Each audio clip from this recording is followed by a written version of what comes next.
Well, Yeah, I haven't talk seen. about your calculator. Oh, the Do you calculator. have a presentation for your calculator or Uh, anything that you want to say? I mean, I know about the calculator and you know about the calculator. The only one who doesn't know about it maybe is Tony.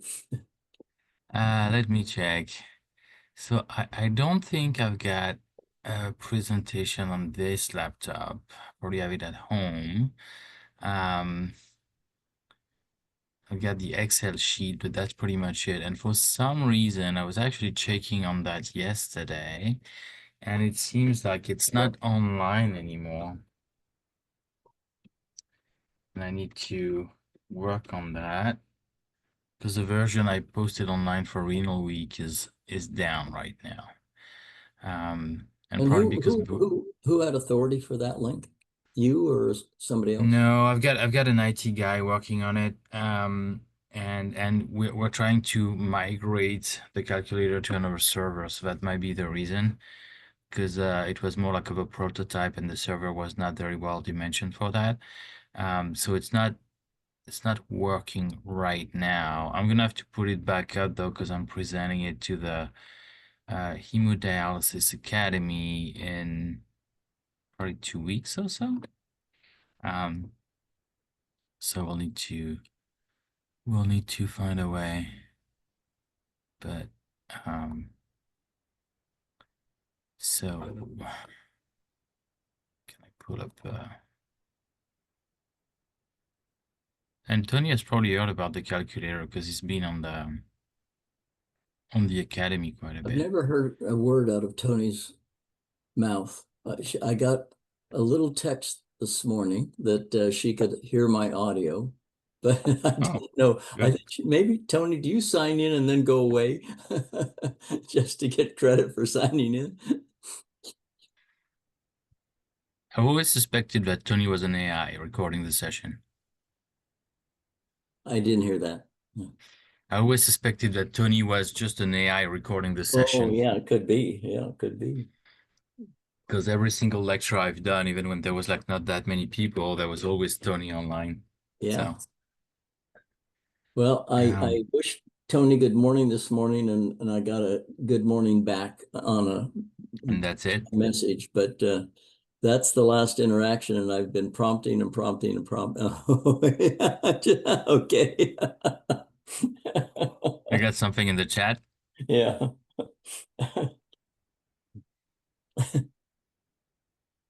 So I'm trying to share my screen right now. Yeah, it looks good. I see it. Um, hmm. So that's the calculator, like the good old one on Excel sheet. And so basically, um, how everything started is actually when we got the Prismax, and I was kind of like not happy with the way I could prescribe my treatments on the Prismax, and I was very much broken in as a IHD guy being trained by Sherry and Dr. Cowgill. And so I just couldn't wrap my head around the fact that we were trying to prescribe CRT, either the way they were doing it in people with the 25 to 35 mils per kg per hour of effluent, or trying to get the old blood-based normograms and convert the blood processed into effluent processed, which was working in some cases and not in some others, and I started to think about that. And then I realized that very early in the academy, we're talking about KT over V and the relationship between the concentration of urea during the treatment and the KT over V, and that in some way we should be able to calculate the urea of the patient or the BUN of the patient at any time of the treatment using that relationship if we would make a few assumptions and try to make the model as simple as possible. And so the main assumptions to utilize that relationship between URR and KT over V as to consider the patient as a single pool for urea, which we know is not the case, right? Because like there's the extracellular fluid volume, there's the intracellular fluid volume, but for the that matter would just consider like one compartment. So that's the first big assumption. The other big assumption is like if you want to calculate the BUN of your patient based on the clearance that you provide with dialysis, you got to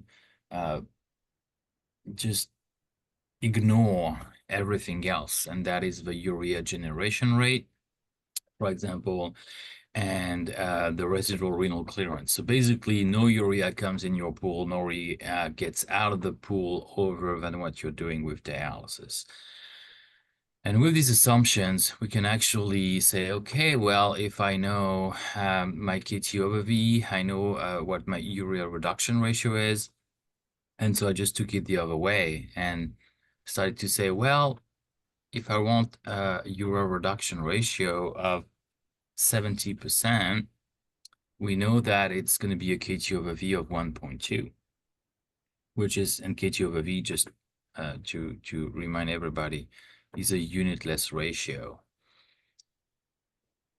The other thing is now what we can try to estimate The KTOV is the fractional clearance of the patient. It would be another way of talking about that. Yeah. And so now we can try to estimate the volume of distribution of urea. And again, we are like in a single pool model. And we're going to say, well, D is very likely the total body water. And even if we cannot really measure it in the patient, unless we're doing bioimpedance, we can estimate that V is about 0.6 liter per kilogram in a euhydrated patient. And then if we want to refine that a little bit, we can actually take into consideration dehydration or overhydration and go anywhere between like 55 and 65. But like just at as the beginning, we can estimate that. And so now we know that our KT, which would be pretty much the amount of clearance that we're providing throughout the treatment, is going to be 1.2 times that volume of distribution. And so we're actually able to calculate how much clearance we need to deliver during the treatment to achieve the URR that was our target. And that's what we could call the dose of dialysis, like the total amount of clearance. And then we can break that down into units of time and calculate how much clearance per hour we want to provide or how much clearance per minute we want to provide. And that's going to be something that dose of dialysis we can actually take from one platform to the other and prescribe it just the same. So that was the start of the concept. And so, for example, if we look at my Excel sheet right there, and we go put a patient with a body weight of 40 kilograms. Can I make just a comment? Yeah. So you started that way, but once we got into it, or you got into it, and we collectively got into it a little bit, what was happening in extracorporeal therapies at that time was an evolution from a single, where everybody in the world was using an intermittent dialysis platform, prescribing based on some really, really old ideas about liters processed, how much blood we process in order to achieve a given URR, and that was just empirical data that was generated. And then with the introduction of the CRT platforms more widely throughout the country and throughout the world, and particularly as the criticalists started to embrace extracorporeal therapies, and most of them were more fascinated with the CRT platform rather than an IHD platform. We wanted to develop something, or to develop a prescription concept that could be transferable across all of these platforms, which was important because people were trying to adapt the way that we prescribed on an IHD platform to the way you might prescribe a prolonged or even an intermittent treatment on a CRT platform, and the logic just wasn't sound. And that was also one of the reasoning is which like maybe we can shift from something that has been developed very empirically over the years, And one of the flaws with that is that that would apply very well to a specific platform and a specific dialyzer, but not being transferable to other platforms or other techniques over the years. And so try to get something that had some foundation into urea kinetics, but would just make more sense without doing the whole kinetic equation resolution. That would be kind of cumbersome and not very useful clinically. So there you go. And that's so that first part is actually what is in the header of a calculator. And so if we take a patient with a body weight of 40 kilograms that is overhydrated, so now we're gonna estimate that the volume of distribution is 64%. The patient is 10% overhydrated. The volume of distribution of urea in that patient is going to be about 25.6 liters. And let's say that we want to do a 50% reduction in that patient. The KT over V would be 0.7. Based on that, 0.7 times the volume of distribution of 25.6 liters give us a total clearance to deliver throughout the treatment of about 17,745 mils, which if we want to do that treatment over 5 hours is going to give us a clearance per hour of about 3.5 liters. So that's a way to do it. And then so that's your clearance target, your hourly clearance target is that yes, 3,500 mils. yeah, that's the target. That's what we want to deliver to the patient throughout the treatment. And so then the question was just like, well, how do we achieve that? And how do we achieve that if we are like on a CRT platform or if we are on an HD platform? And so starting with the CRT, and the goal was not to do true CRT, but more like prolonged intermittent renal replacement therapy. So treatment probably anywhere between 5 and 8 hours. There's actually a lot of equations around the literature showing how 1 milliliter of effluent can pretty much equal 1 milliliter of clearance under some conditions when we're doing when we're using a CRT platform. One of these conditions is that the QB has to be at least 3 times faster than your dialysate flow if you're doing diffusive clearance. If you're doing convective clearance, then you don't have the same kind of problem, but your blood flow has to be fast enough that the amount of fluid that you're pulling out through convective clearance, your filtration fraction has to be reasonable, and usually less than, I would say, like 20% would be a good target.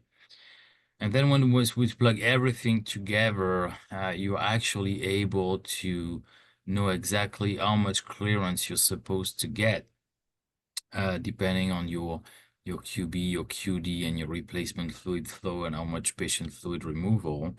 And so that's not an equation that I'm going to go over right now because it's pretty cumbersome, but there's a lot in there. And also, there was some difficulties to integrate the fact that if you're using a pre-filter replacement fluid, then you're going to decrease your overall clearance because you're diluting the blood coming into the filter. The other concept that we had to coin, like working on the calculator, was that like the very notion that 1 ml of effluent equals 1 ml of clearance actually lies on the fact that we assume that the concentration of solute in the effluent equals the concentration of solute in the blood. Meaning that pretty much if your BUN is 100 in the blood, you assume that the BUN in the effluent coming out of the dialyzer is 100 as well.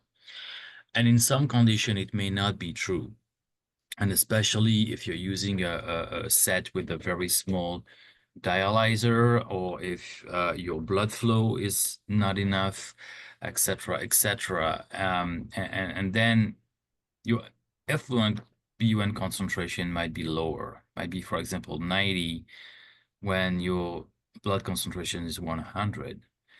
And so that's why we which started to say, well, the effluent is not fully saturated as it should be at the exit of a dialyzer. And we came with the concept of saturation ratio. And so basically now we can rewrite the equation that clearance equals the effluent flow times saturation ratio. So for example, if I look at my table there, and the parameters that we put in, the effluent rate would be 5.5 liters per hour. But if we measure the BUN in the effluent and the BUN in the blood coming into the dialyzer, and we have a saturation of 95%, then we're only going to deliver 4.3 liters of clearance per hour and not 5.5.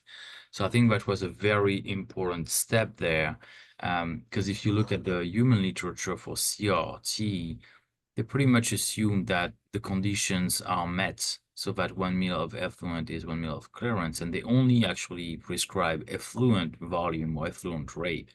They never talk about clearance. But as in that medicine, we start to stretch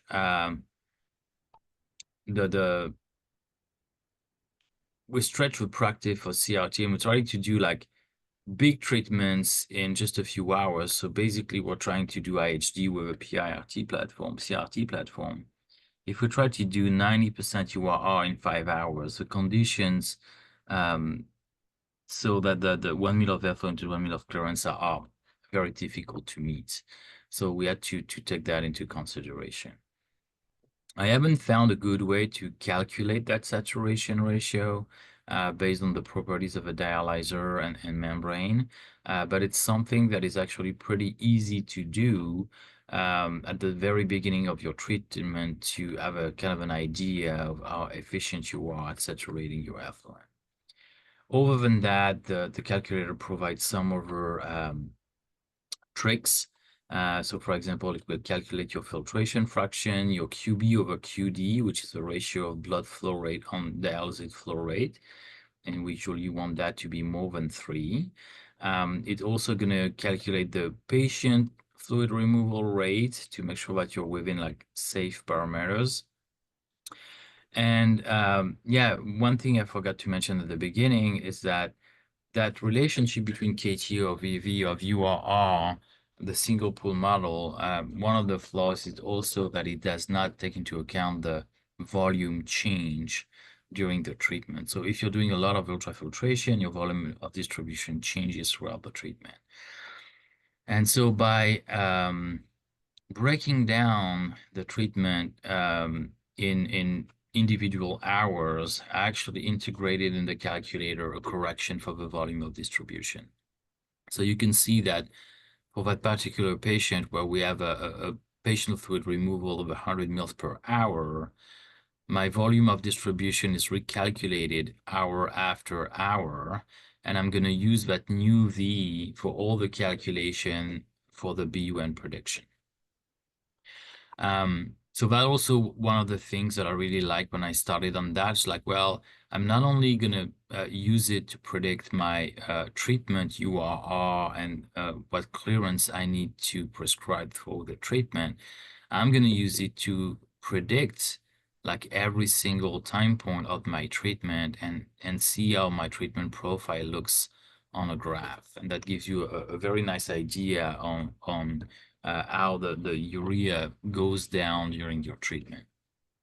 And it's a very nice tool to use to teach residents and fellow and to make them realize that, for example, if you do a 90% URR in 5 hours, the drop in the first hour is 45%. I don't think like a lot of people recognize that. So that's about for the. Why don't you just change the profile a little bit here so everybody can see how it updates? Maybe do a 90% treatment in 3 hours or something like that. And can you do that? Yeah, well, it might be, we might have to take like a smaller patient. Yeah. So let's say that we've got a 10 kilo patient now. And we want to do a 90% treatment in 5 hours. So now we need a clearance per hour of about 3 liters, which should be, so let's say our QB now is going to be more like something like 100 mils per minute with the catheter. And let's say we're doing 3,000 mils of dialysate. We're not going to do any replacement there. So like as you change the numbers, actually everything is recalculating in real time, and you can see your profile just changing right there. So now we actually have 3,100 mils of effluent per hour because we still have 100 mils of patient fluid removal. The filtration fraction is 2% because we are only doing patient fluid removal and no convective clearance. The QB over QD is actually 2, which may not be the greatest idea there. So let's say that we want to change that, and maybe you say, well, maybe we can just do 2 liters of dialysate per hour, which would give us our QB over QD of 3. And then we decide that we're going to do the other liter of clearance with convective clearance. And if we do that, we get back our 3,100 mils of effluent. But now we can see that the filtration fraction is actually 25%, which might be a little steep.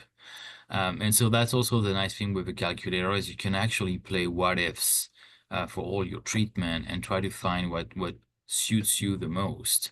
And maybe the way to do that is say, okay, I could go to pre-replacement, or I could decrease maybe the post-replacement to be more like at 20% of filtration fraction, and then add some more to my dialysate rate. And now I'm a little bit under that threshold of 3, but that's where it's interesting to just like measure saturation ratio and see if it really impacts your treatment. And let's say that we measure the saturation ratio and it's 98%. Then we're able to look at the consequences of our choices there. So we've got 3,100 mils of effluent, which actually translate into a little north of 3 liters of clearance per hour. And so, well, let's say, let's not be that aggressive, maybe. So if the started BUN was a 110, we're going to end up after 5 hours with a BUN of 9 and 91% overall URR. And we can see the treatment profile right there. And as I mentioned, like the beginning of the treatment, you can see that the drop of BUN per hour is actually 38%. So you're going to drop 38% every single hour, which is going to end up with the overall URR of 91% after 5 hours. So that would be more of a maintenance treatment rather than the first treatment for, well, Probably a treatment number this 4 or 5 or yeah, following, yeah. 2 azotemic. But if you kept it, if you put the azotemia up, let's say 250 BUN, then this would be a profile that you would not want to prescribe for a patient with that degree of azotemia. So that's how everything started. That's how everything started for PIRT, and actually the kinetics of your removal in CRT have been very well described, and there's a lot of equations we can use to kind of predict how much clearance we get during a CRT treatment. Started to become a little bit trickier when we shifted to IHD. So that's another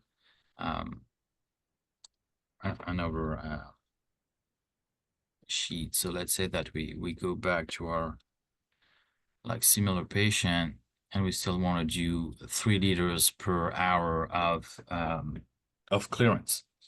So usually in people that have been doing CRT or IHD for a long time, there's kind of a shift in the way we look at clearance between these two platforms, where like on the CRT platform, most of the time we're going to discuss in terms of mil per hour of clearance, whereas in the IHD platform, we're looking more at mils per minute.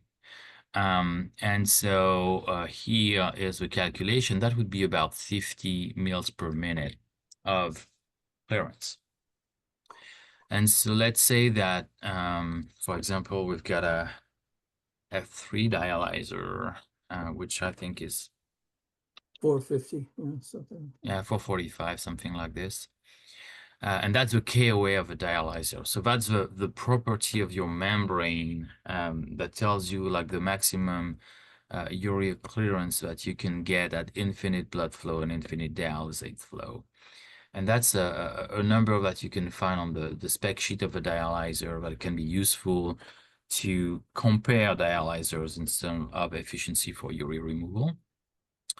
And in some way, you should be able also to calculate the clearance from the KOA, the blood flow, and the dialysate flow. And that's a pretty long equations as well. And it's not always telling you the truth, so that's a problem. So let's say in the calculator you put a blood flow of 50 right now and a dialysate flow of 350, because you probably don't need more than that at that blood flow rate, and you want to save some concentrate. I'm gonna have to, yeah. Let me just correct that real quick. So at that blood flow rate and that dialysate flow rate, here the calculator predicts that you're gonna get about 45 mils per minute of clearance, which might be like a little bit of an underestimation, because usually at those blood flow rates, whatever the dialyzer you get, you're gonna get about the same clearance as you get a blood flow. You're gonna have 100% extraction ratio. So we talked about we talked about the saturation ratio for PIRT. In IHD, we're going to look at the extraction ratio. And the extraction ratio is pretty much how much BUN you're removing during one pass into the dialyzer. And so it's BUN in the dialyzer minus BUN out of the dialyzer over BUN in the dialyzer. And pretty much your clearance is going to be your QB times that extraction ratio. And at very slow blood flow rates, the extraction ratio is going to be 100% of the time. But let's say, for example, that if we were looking at a QB of 200, which is not going to happen in that patient, but the calculated clearance there would be 120 mils per minute. And that's because your extraction ratio drops down quite a bit, especially if you've got a smaller dialyzer with a low KOA. Because the dialyzer just does not have enough surface area to extract more BUN into one pass. So it might be exactly the same. Just for grins real quick, why don't you change the KOA to yeah, I was going to get there. Oh, were you? Okay. So let's say that you've got two dialyzers and with exactly the same membrane, okay? But one is about that size and the other one is about that size.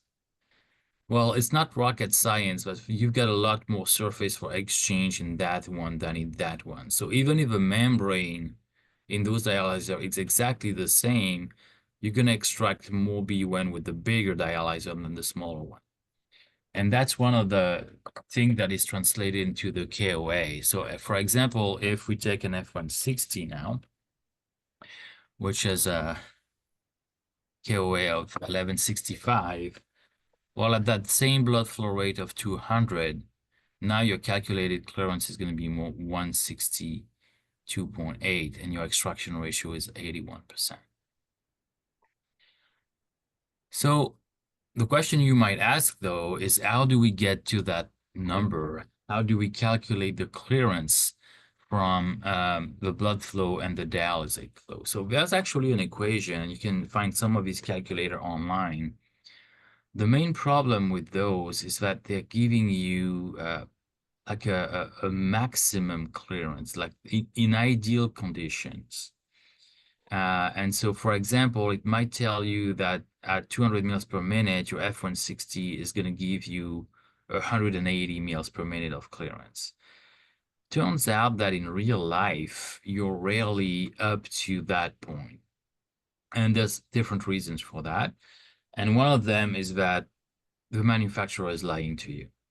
That's the first thing. Like they give you a KOA that they measured in vitro in very specific conditions and not in vivo with real patients. So they overestimate the KOA of a dialyzer most of the time. And of course, because again, that's something that you can find on the spec sheet. And so if you're looking at two cars and one of them is 175 horsepower and the other one is 140, you might want to buy the 175 horsepower one, right? And KOA is kind of the same thing for dialyzers. And then there's also like the treatment conditions. So in order to like get a kind of a real life an estimation of real life clearance, I went back to the Davis database.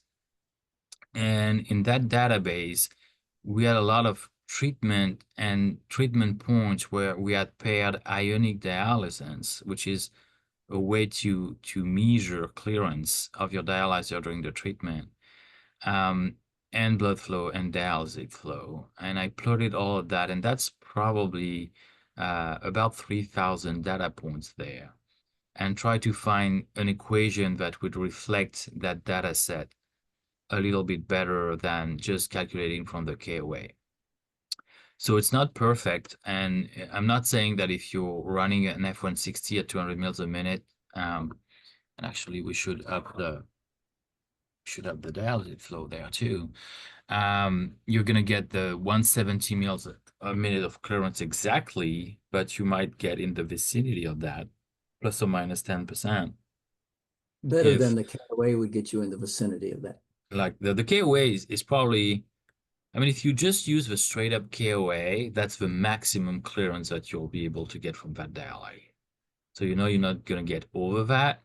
But so that's something more realistic. And I felt like for clinical use, that was way enough.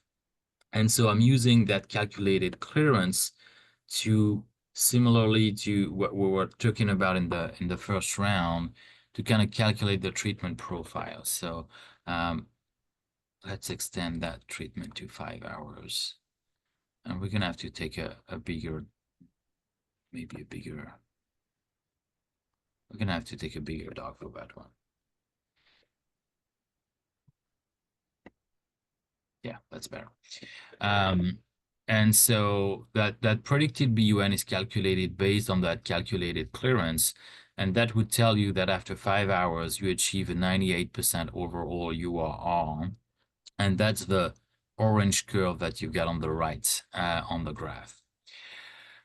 The one thing that you can do though, because again, I'm not trusting that calculated clearance too much, is just like you're starting your treatment with these treatment parameters, and you just either measure a blood clearance by taking the BUN, entering the dialyzer of the BUN out, calculating your extraction ratio, and using the equation clearance equals QB times extraction ratio.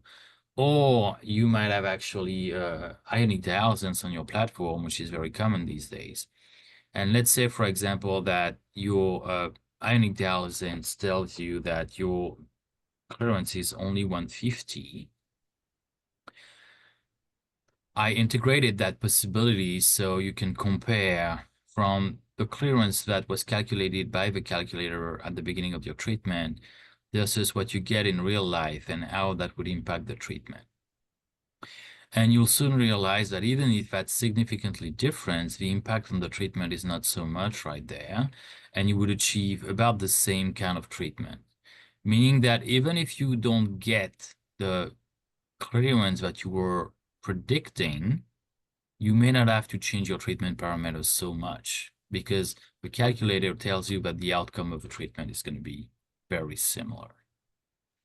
So that's why I kept those two predicted BUNs, one with a calculated clearance, one with the measured clearance. I'm surprised though that with that discrepancy in the hourly clearance that you'd get that tight a fit. Well, I think it's because it's a big treatment. I mean, once you get into those low numbers right there, you're not going to bring your BUN in the negative numbers, right? Right. So that might be the reason. But let's say if we get a starting B1 that is way higher, maybe the discrepancy is going to be, no, not so much because we're trading so much. What you would have to, yeah, change things a little bit more. But it turns out that it's really surprising, but I think especially for higher URR, the impact is not so much. Because at And some point, and we've done some measurements where we would do hourly BUN measurements, yeah. and the hourly BUN measurements on the majority of patients that we've done that on correspond with the predicted BUN from the calculator. Or at least like close enough for clinical use for sure. Close enough for Um, government work. yeah. And so I was actually thinking, I don't know how useful that could be, but because pretty much here you can pick your dialyzer on your KOA and then you pick your treatment parameters and you get your calculated clearance. But sometimes it can be a little annoying to just like move everything around to just like try to match with the clearance target.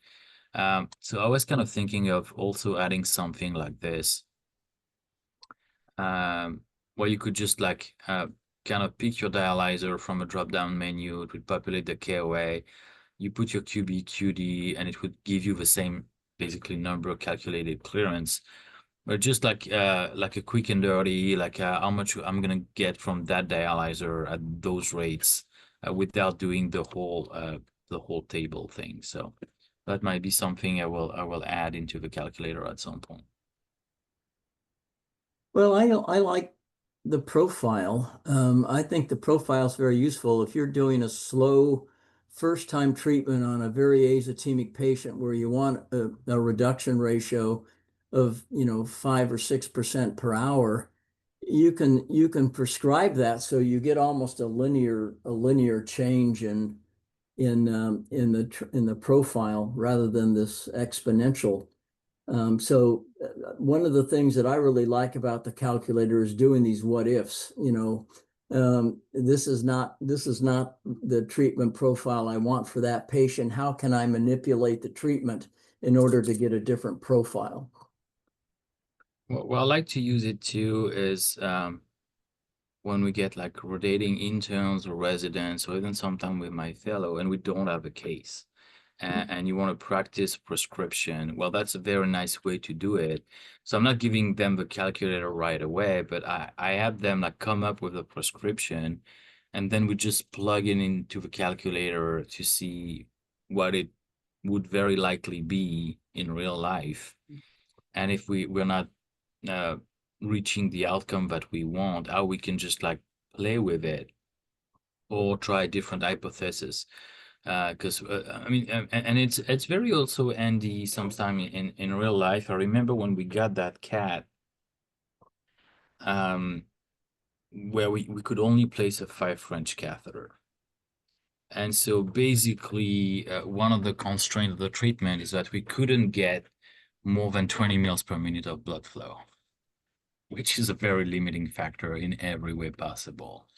And there's no way we could use only a dialysate flow that would be um, less than 3 times the blood flow. I mean, we'd have to use sometime a QB or a QD of 2 and things like that. But the good thing with that is just by measuring the saturation ratio in the very first 30 minutes of your treatment, you would have a very good idea of how much clearance per mil of effluent you get and how to change your treatment in order to get your treatment outcome.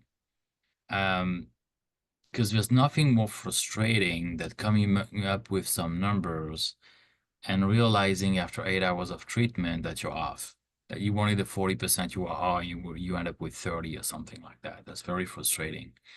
And so even if you're not in ideal conditions, the fact that you can measure either your dialyzer clearance in IHD or your saturation ratio in PIRT and plug them in and say, well, if we keep those conditions for X hours, guess what's going to happen?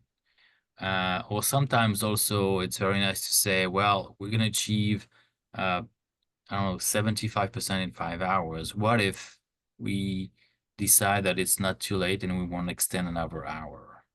And you just pull that off, and it's like, well, yeah, well, the BUN is going to go from 20 to 16. Is it really worth it? At least for urea removal. There might be some other reason to prolong the treatment, but if you're just looking at URR, it would tell you how much more you're going to achieve by extending by an hour. So I think for simulating treatments, it's very interesting, and to see how treatment time impacts the profile of your treatment, etc., etc. I think it's a wonderful teaching tool. But I also use it to prescribe pretty much all of my treatments now. Yeah, I do too. And it's amazing for all the limitations that have gone into it in terms of the distribution volumes and all the assumptions, I should say, that have gone into it that are it's amazing how accurately it predicts what the treatment outcome will be. And I feel like the few times where the values were really off, um, it's probably because we're not very good at estimating the distribution volume. Mhm. That's one. Um, and the other thing too is just like, well, during extracorporeal treatment, crap happen, right? So if you clot 50% of your dialyzer, then your clearance is not going to be the predicted clearance that you had at the beginning. But that's also one of the beauty of it. Like, for example, let's go back to that treatment there.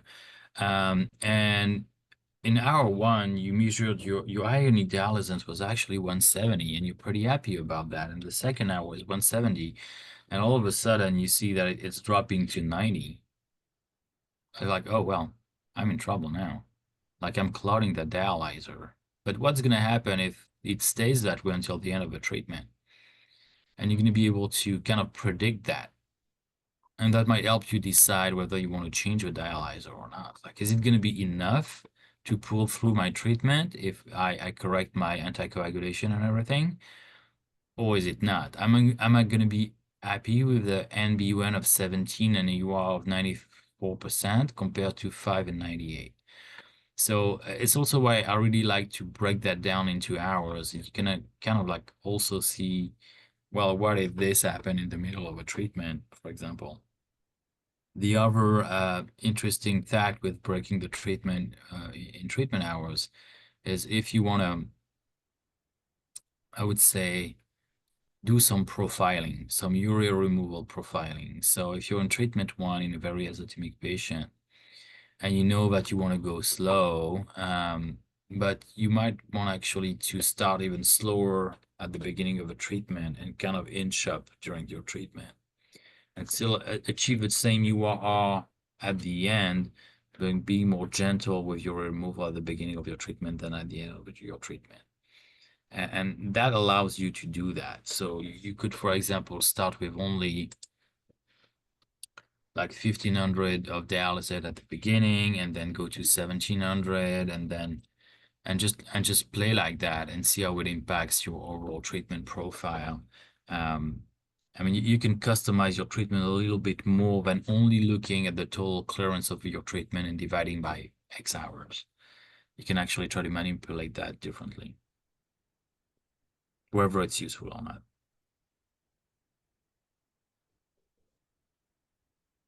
Well, once again, it's amazing that we start off with nothing to talk about, and we spend a whole hour talking about something that's really interesting. Anyway, Thanks, Cedric, for yeah. And again, I mean, the calculator is offline for some reason right now. I'm gonna try to get it back online. Gotta call my IT guy.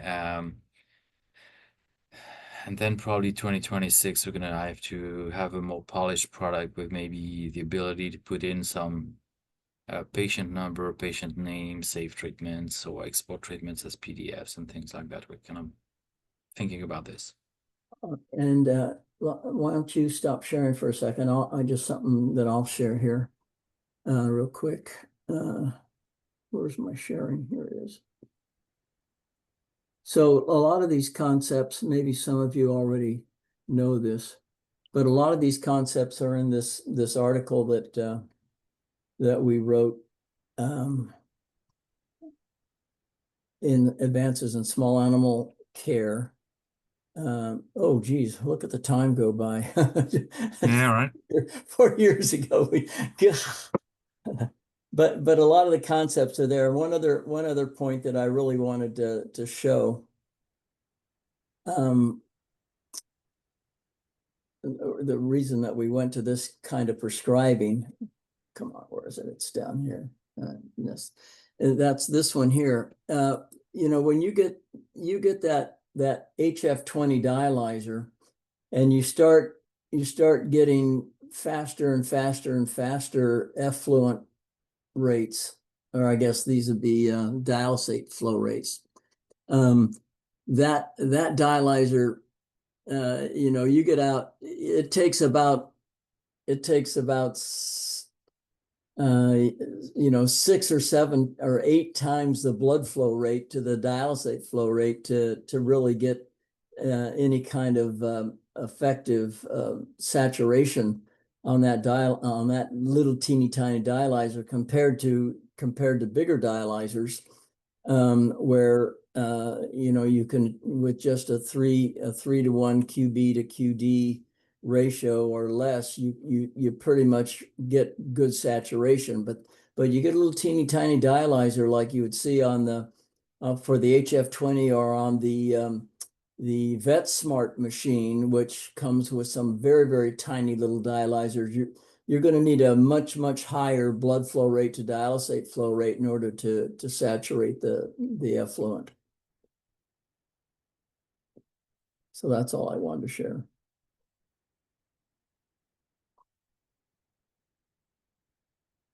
Look at Jethro. He looks very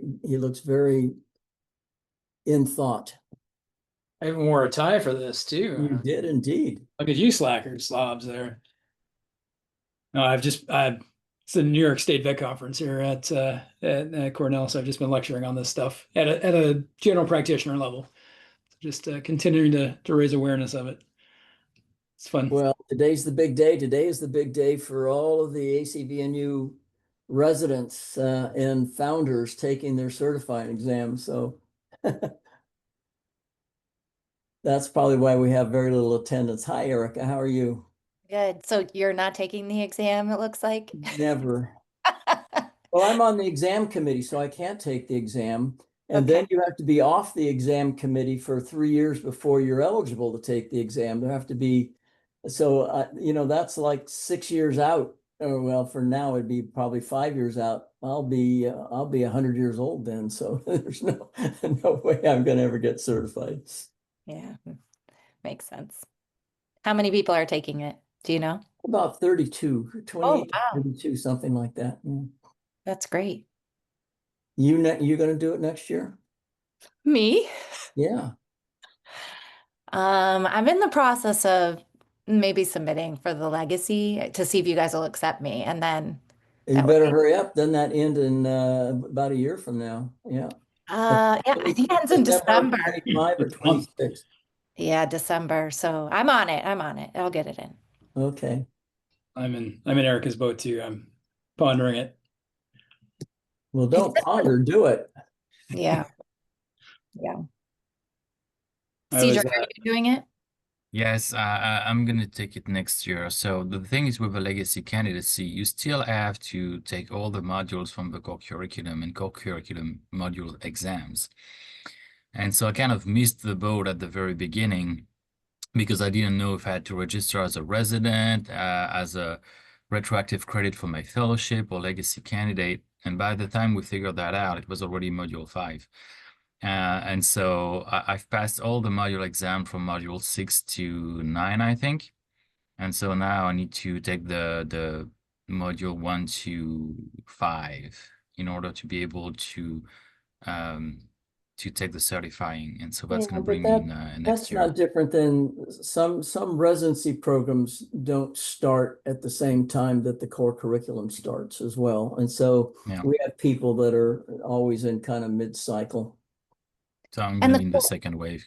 I see. And the core curriculum, you guys aren't recording it for viewing later. Is that correct? Yeah, well, no, they're all recorded. So Oh, okay. you'll do a live one and there'll be this number, many people Yeah. viewing it live.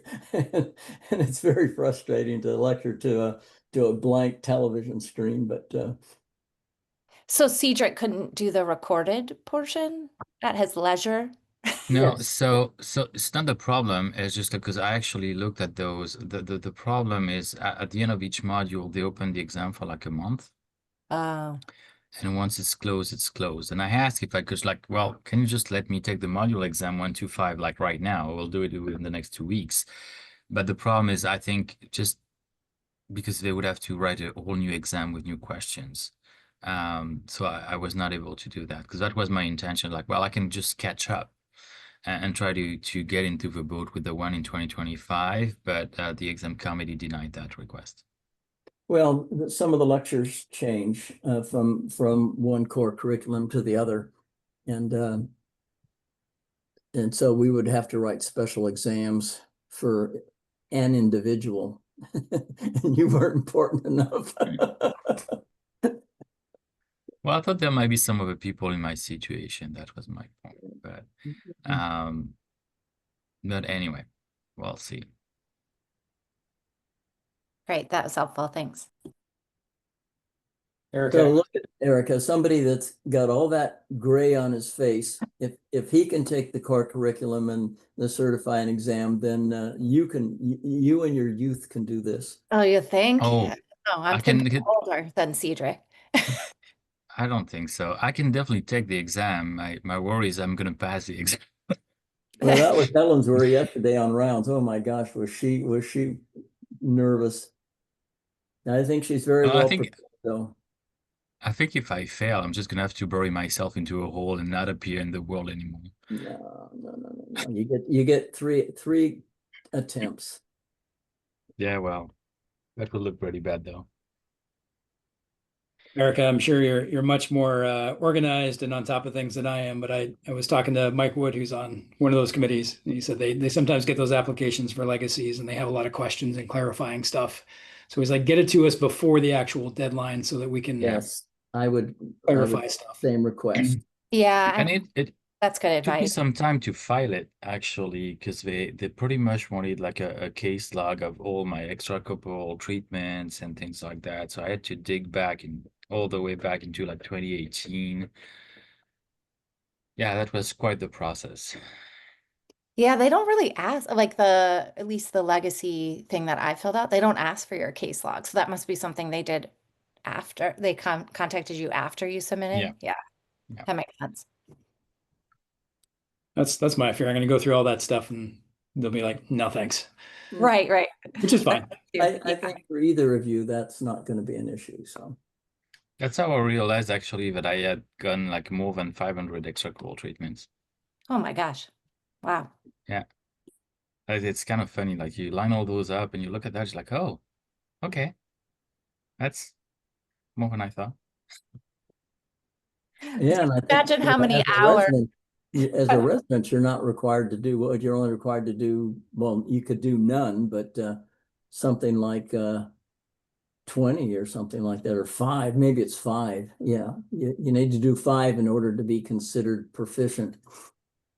I was just going to say, Cedric, just imagine how many years of, well, not years or days of your life you spent next Well, to just one like think machines. about it. If you take like a 5-hour treatment as a mean treatment duration, yeah, that's a lot.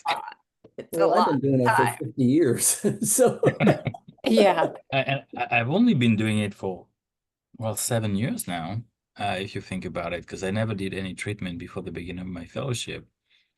So yeah, 500 treatments in 7 years. It's a lot, and at the same time, I feel like it's not that many if you think about it.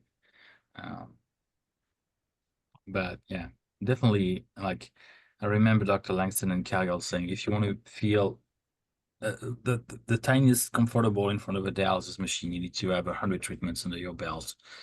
And I feel like it's pretty much what's happening. I feel that like used to be a requirement in our fellowship before we let a fellow loose to do treatments on their own. They had to log 100 treatments. We dropped it down. Kathy Langston, when she was my first fellow, and we had a big project looking at dialyzer reuse, and she did 300 treatments in the first 3 months of her fellowship.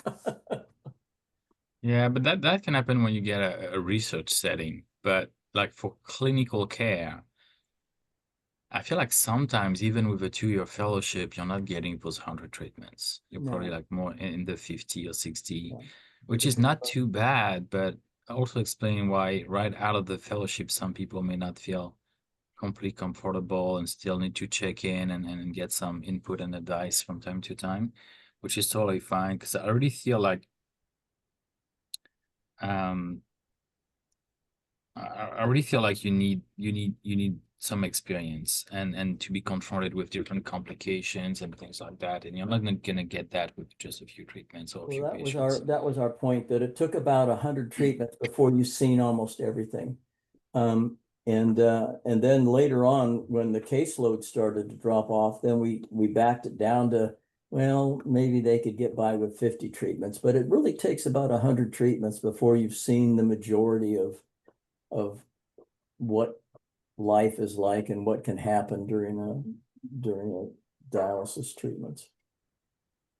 But like you said, I think that's a ton of experience to get during a fellowship, so that realistically, probably people go out before they're totally have seen everything. Yeah. I mean, I feel like I still see things sometimes, so I'm like, oh, that's different. I feel you do like your I whole think life. You do your whole life. I You've still seen learn with 90 every you've single seen treatment. Feel my 98% feeling. of everything by 100 treatments. Yeah. Yeah, I feel like I'm learning with every new treatment. Yeah, me too. A little something else. Also because with time, you don't look at the treatment with the same eye at the beginning. You don't focus on the same things. And maybe you start to dig into details a little bit more. But I totally agree with that. Yeah. Well, it was a great session. Thank you, Jethro and Erica, for sticking around. Thanks, Cedric, for giving that real nice presentation. Yeah, that was really interesting. all right. Well, And have a nice day, everybody. see you in a couple of weeks. Thanks, guys. Yeah. Yeah. Bye.